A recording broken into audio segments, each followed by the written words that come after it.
Posts like this had been becoming all too regular, but now a women's rugby team in Wymondham are hitting back. Women's sport has grown in prevalence in the past few years, with the Six Nations and the Women's Football League being shown on the BBC. It's been more people have been able to watch it. So I've come here to Wymondham to see what the East Anglian Vipers are doing in Women's Rugby League. Let's get stuck in. Club captain Stacey has been playing rugby from a young age and has been playing for nearly 20 years. Seeing rugby become more accessible to young girls makes her proud. When I was playing rugby at a younger age, it was very much just unheard of sort of thing, and a majority of it was all under 18s and under 16s. There was nothing really large for like a women's scale. And as the years have gone on and on and on, and especially since COVID as well, it just seems like there's been a lot more interest in it. And with that interest, people have, asked questions, there's social media about it all now as well.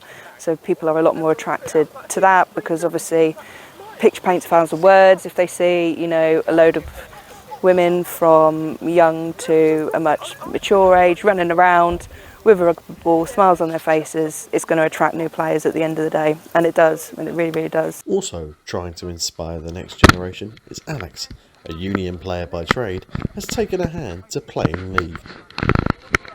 It widens the audience base and it allows a new generation and young generation. So when I was 10, 11, I wasn't really aware that women played sport for England, rugby for England. You've got the new generation that grow up knowing that they can do that and they can do that as a full-time professional. Rugby union, rugby league, they're all team sports. You get to know everybody very quickly. You do when you have to tackle someone. You get quite intimate with people. And then I thought it also empowers you, I think, knowing that you are someone that can either bash through someone or tackle them. It helps you in your day-to-day life as well. Chairman Rob has called himself a rugby league tragic, a man who is proud of his ladies already having set up the club just weeks ago. These have been fantastic at their numbers pretty much from the start. I mean, one of the first training sessions I think we had 3 guys, but we had 11 girls, which was just a fantastic turnout. But the ladies all seem really keen. You can see they're coachable, they're listening, they're just so keen. In sport, but the Six Nations being shown on the BBC, how much does that help? Of course it helps. Anything that inspires any child, whether it be male, female, to get up and get outside, throw a rugby ball around, kick a football about, doesn't matter, as long as it's inspiring the next generation to get out and just get active, and anything to promote women's sport on TV. I'm sure for many a young girl around the world has been an inspiration, whether it be football or rugby union or rugby league. Stats show us reasons why girls have struggled in the past to get into sport, but with viewing figures of women's sport at 7.5 million from January to March this year has led England professional touch rugby player Alyssa to believe that things are about to change for young women. Getting that much exposure is absolutely amazing, and I think that's all it is exposure. So if you don't see it, you don't know it's an option for you. It's as simple as that. So the more exposure you can get, the more people you'll get. I could give that a go at every single level. So in life in general, I never saw hockey on the TV when I was a kid, maybe I would have got into that. I think it's who you know, or at least back when I was a kid, it was people you knew and what they did.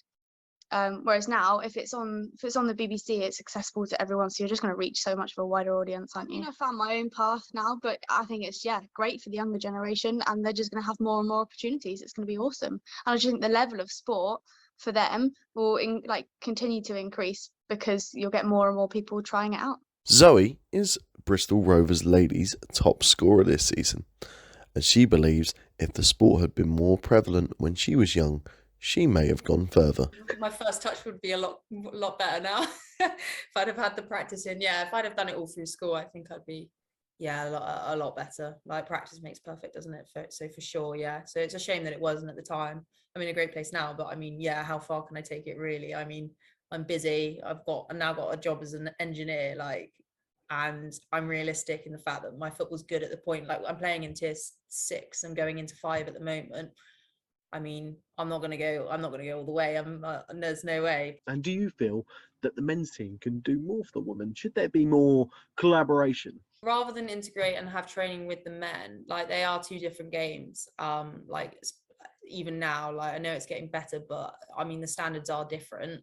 I think in terms of support that the club could give to women's, though, like a lot of the women's are just sort of like associated with the men's club. Like we have the men's name, but we don't get specifically funded by them. But then at the same time, we don't bring any money in for them. So it's like this cycle, isn't it? And it's slowly getting better.